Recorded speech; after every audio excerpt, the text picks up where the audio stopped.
महाराष्ट्र आणि भारताच्या प्रत्येक घटनेची खबरबात, राजकीय घडामोडींचं विश्लेषण, व्यावसायिक विश्वातील तज्ज्ञांशी चर्चा, प्रत्येक घडामोडीवर अचूक नजर, क्रीडा, मनोरंजन, सिनेविश्व आणि बरंच काही. तर बघत रहा प्रत्येक मिनिटांचा तपशील, तुमच्या देशाचा, तुमच्या राज्याचा आणि तुमच्या लोकांचा. मराठी बातम्यासाठी फक्त BN मराठी या न्यूज चॅनलवर. तुमचा आवाज, तुमची शक्ती. रोजच्या अपडेटसाठी पाहत रहा फक्त BN मराठी चॅनल.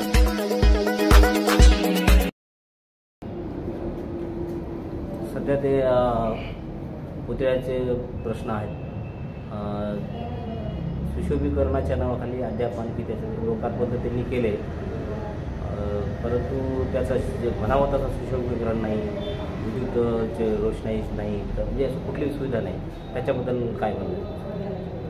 खरं तर ज्यांच्या ताब्यामध्ये जे या तालुक्याचे अनपेक्षित सम्राट म्हटले जात होते, जे लबाड खासदार नांदेडचे आहेत, आता त्यांनी महात्मा बसवेश्वरांचा पुतळ्याचं अनावरण मागच्या महिन्यामध्ये झालं आणि छत्रपती शिवरायांच्या पुतळ्याचं अनावरण हे गेल्या मागच्या वर्षी झालं.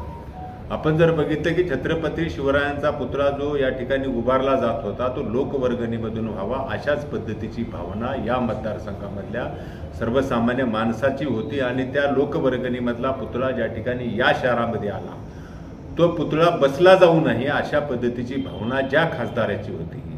आणि मला दुर्दैवानं सांगावं असं वाटतं की ज्या ठिकाणी शासकीय नियमाप्रमाणे जो नामफलकाचं त्या ठिकाणी बोर्ड लावायला पाहिजे होता तो बोर्ड सुद्धा त्या ठिकाणी बसवला गेला नाही. स्वतःच्या कुटुंबियाची नावं या बोर्डावर खरं तर केली गेलेत. मी आज तहसीलदारला, महानगरपालिकेच्या CEOला मी आज त्यांना सांगितले, तुम्ही सरकारी जागेवर त्यांनी अतिक्रमण केले, चुकीच्या पद्धतीनं बोर्ड लावला, त्यांच्यावर गुन्हे दाखल झाले पाहिजे आणि गुन्हे दाखल शासकीय नियमाप्रमाणे जे नामफलक त्या ठिकाणी लावणं अपेक्षित आहे तो लावला गेला पाहिजे. छत्रपती शिवाजी महाराज किंवा महात्मा बसवेश्वराचा पुतळा कुणाच्या बापाची जहागिरी नाही आहे, मी आपल्या कुटुंबाची जहागिरी. तुमच्या घरावर जेवढा बोर्ड मोठा लावायला पाहिजे होता तो बोर्ड लावा. मग छत्रपती शिवाजी महाराजांच्या पुतळ्यासाठी किंवा बसवेश्वरांच्या पुतळ्यासाठी आपलं योगदान काय हे खरं तर त्यांनी सांगावं. आणि जर योगदान जर असेल आणि मग शासकीय नियमाप्रमाणे जर त्या ठिकाणी प्रोटोकॉल जर फॉलोअप केला जात नसेल तर पुढच्या काळामध्ये नगरपालिकेच्या CEOवर आणि ज्यांची नावं या ठिकाणी त्याच्यावर गुन्हा दाखल करा अशा पद्धतीची मागणी शिवसेनेच्या वतीनं आम्ही करणार आहोत. तर येणाऱ्या 2-3 दिवसामध्ये जर या ठिकाणी जर ते नामफलक जर हटवले गेले नाहीत पुढच्या काळामध्ये शिवसेनेच्या स्टाईलनं या तालुक्यामध्ये आंदोलन करणार आहे. कारण ते रेल्वेचे प्रश्न माझं नांदेड जिल्ह्याचे खासदार दिलीप साहेबांनी बोलले की माझ्या प्रयत्नानं, माझ्या मेहनतीमुळं, माझ्या परिश्रमामुळे मी रेल्वे मार्ग मंजूर केला, जे नांदेड, सोनखेड, लोहा. लबाडाचं अवतन हे कधीही खाल्ल्याशिवाय पूर्ण होत नाही अशा पद्धतीचं चित्र आहे. नांदेडचा खासदाराला जर सगळ्यात मोठी जर PhD द्यायची असेल तर लबाडापेक्षा बी अजून कुठली उपाधी द्यावी अशा पद्धतीचे चित्र आहे. ज्यांनी या मतदारसंघाचं वाटोळं केले, गेले 25-30 वर्ष या मतदारसंघाला आपल्या बापाची जहागिरी अशा पद्धतीचं वागवलं, ह्या मतदारसंघाचं ज्यांनी वाटोळं केलं. अनेक तांड्यावर, वाड्या, वस्त्यावर, गावागावामध्ये रस्ते नाही आहेत, हे चित्र आहे या मतदारसंघाचं. अरे बाबा, तू एक तरी काम मला दाखव या मतदारसंघात की मी केलेलं आहे. आणि मला असं वाटतंय की तुम्हाला कल्पना आहे, म्हणजे हा जो रोड आहे खरं तर नितीन गडकरी साहेबांना जेवढे उपकार त्यांचे आहेत या जिल्ह्यावर तेवढे कमी आहेत. लक्षात ठेवा, ते भारतीय जनता पार्टीचे नेते जरी असले तर मी त्यांचं मनापासून कौतुक करतो. म्हणजे हाही रस्ता आपल्या शहरामधला जो जाणारा रस्ता आहे तो रस्त्याचं उद्घाटन झालेलं असताना एका बाजूला मराठ्याची पोरं आंदोलन करतायत आणि पोलीस बंदोबस्तामध्ये तुम्ही उद्घाटन करताय, ही लाज वाटली पाहिजे. लक्षात ठेवा, अशा निर्लज्ज माणसाला या पुढच्या काळामध्ये या मतदारसंघामध्ये थारा राहणार नाही अशा पद्धतीचं चित्र 100% या मतदारसंघामध्ये आम्ही निर्माण करू. आता सध्या मराठा आरक्षणाचा प्रश्न ज्वलंत आहे आणि मग याच्या भूमीवर, या पार्श्वभूमीवर जरांगे पाटलांनी सांगितलं की कुठल्याही लोकप्रतिनिधीला किंवा राजकीय पुढाऱ्यांना आम्ही रस्त्यावर करू देणार नाही, गावात येऊ देणार नाही.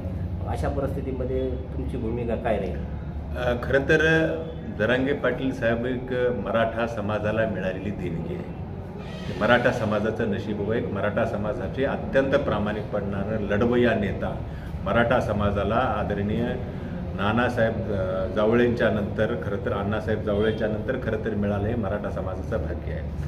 आणि ही मराठा समाजाची ही शासनानं, पाटलांची मागणी वेगळी होती आणि शासनानं मागणी दुसरी केली. याचा अर्थच असा आहे की मराठा समाजाच्या जखमेवर मीठ चोळण्याचं काम शासनाने केलं.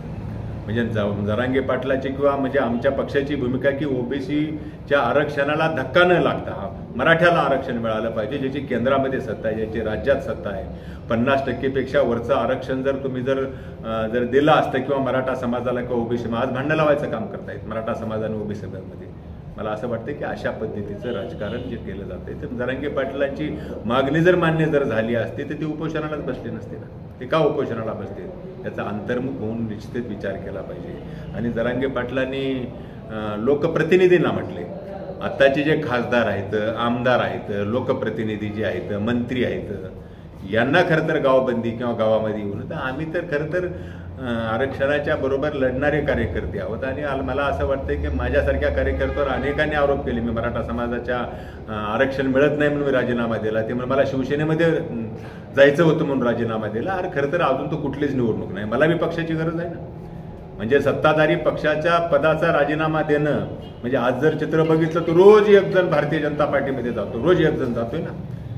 तशा पद्धतीची पक्ष सोडून देऊन जो पक्ष शिवसेनेसारखा पक्ष आज राज्यामध्ये सत्तेमध्ये नाही, केंद्रात सत्तेमध्ये नाही, या जिल्ह्यामध्ये कुठल्याच पद्धतीची सत्तास्थान नसताना अशा पक्षामध्ये जातोय, याचा अर्थच असा आहे की तो निषेधही व्यक्त मी करतोय. खरं तर मी पुढच्या काळामध्ये म्हणजे मी तुम्हाला एवढं सांगेल, लोहा कंधारचा विकासाचं चित्र बदलण्यासाठी मी आलो, इथला पॅटर्न बदलण्यासाठी आलो. आणि गेले 5 वर्ष या मतदारसंघामध्ये माझ्या जन्मभूमीमध्ये, माझ्या मातृभूमीमध्ये गोरगरीब वंचितांना, सगळ्या शोषितांना घेऊन या मतदारसंघाला बदल व्हावा अशा पद्धतीने मी या मतदारसंघामध्ये फिरतोय. आणि मी तुम्हाला मनापासून सांगतो की लोहा कंधारमध्ये 100% बदल होणारच आहे. लक्षात ठेवा, घराणेशाहीच्या विरोधामधली माझी लढाई आहे. मी, माझा मुलगा, माझी मुलगी, माझी बहीण, माझा दाजी, याच्याशिवाय या मतदारसंघामध्ये दुसऱ्यानं सर्वसामान्य माणूस कधी या मतदारसंघामध्ये लोकप्रतिनिधित्व केलेला नाही. मला असं वाटतं की सर्वसामान्य माणसाला अभिप्रेत असलेलं यापुढचं राजकारण या मतदारसंघामध्ये आम्ही 100% करू. आणि ते शिवसेना आणि महाविकास आघाडीच्या माध्यमातून 100%. महाविकास आघाडी सध्या आणखी त्यांचं फायनल नाही झालं असं कळते समाज माध्यमातून, परंतु आता आपला लोहा कंधार मतदारसंघ हा